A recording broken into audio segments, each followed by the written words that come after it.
ছেলেদের স্কুলের ছুটি শুরু হয়ে গেছে, সামনে ঈদ, তাছাড়াও আছে গ্রীষ্মকালের ছুটি। তো এই সব কিছু মিলিয়ে আর বেশ লম্বা একটা সময়ের জন্য ওদের স্কুল বন্ধ থাকবে। তো তারপর বলো, তোমরা সবাই কেমন আছো?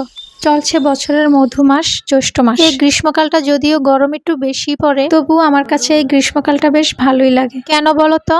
কারণ এই গ্রীষ্মকালের জ্যৈষ্ঠ মাসেই কিন্তু চারদিকে আম, কাঁঠাল, লিচু আর জামের সমারোহ। তাই গরমে একটু ক্লান্তি লাগলেও এই মধুমাখা ফলগুলোর কথা মাথায় আসলে তখন মনের ভেতরটাই বেশ ভালোই লাগে।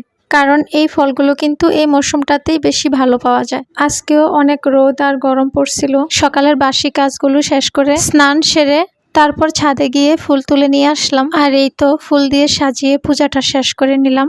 আর জানো তো, সকালে পূজাটা দিয়ে দিতে পারলে মনটা একদম ফ্রেশ হয়ে যায়। তারপর সব কাজ করতে এমনিতেই খুব ভালো লাগে। এদিক দিয়ে দুই ছেলে মিলে আমার মাথা গরম করে ফেলছে ঈদের এই ছুটিতে কোথাও ঘুরতে নিয়ে যাওয়ার জন্য। জানো তো, প্রত্যেকটা ঈদের ছুটিতেই কোথাও না কোথাও আমাদের যাওয়া হয়, কারণ এই সময়টাতে ওদের বাবারও অফিস বন্ধ থাকে। কিন্তু এবার ভাবছি আমি কোথাও যাব না, বাসায় থাকবো। জানি না শেষ পর্যন্ত কি হয়, দেখা যাক। তোমরা কে কোথায় যাচ্ছ ঈদের এই ছুটিতে কমেন্ট বক্সে জানিয়ে যেও।